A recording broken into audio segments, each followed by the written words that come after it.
Well, more speculation has been raised on the reasons for NATO's intervention in Libya. And as RT's Laura Emmett reports, the organisation may have been trying to prevent Gaddafi from burying the American buck.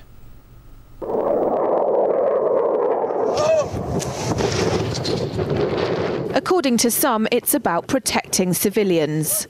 We must not tolerate this regime using military force against its own people. Others say it's about oil. The only reason they're interested with Libya is about the oil. You'd think we'd be in Iraq if the major export there was broccoli.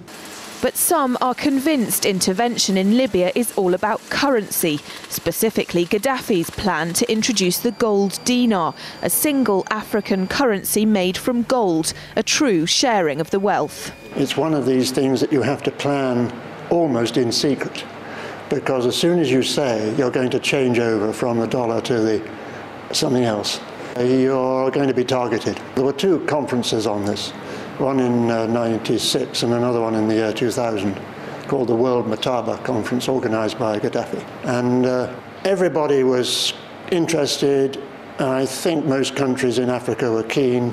Gaddafi didn't give up. In the months leading up to the military intervention, he called on African and Muslim nations to join together to create this new currency that would rival the dollar and euro.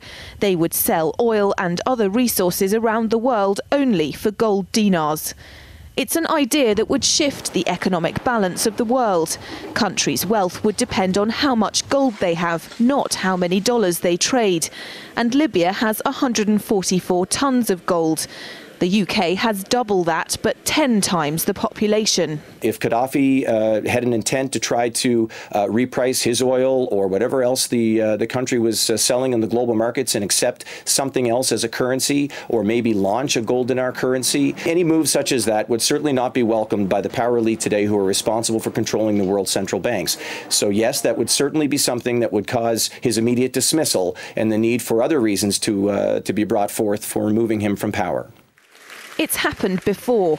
In 2000, Saddam Hussein announced Iraqi oil would be traded in euros, not dollars. Sanctions and an invasion followed. Some say because the Americans were desperate to prevent OPEC from transferring oil trading in all its member countries to the euro. The UK's gold is kept here in a secure vault somewhere in the depths of the Bank of England. As in most developed countries, there's not enough to go around.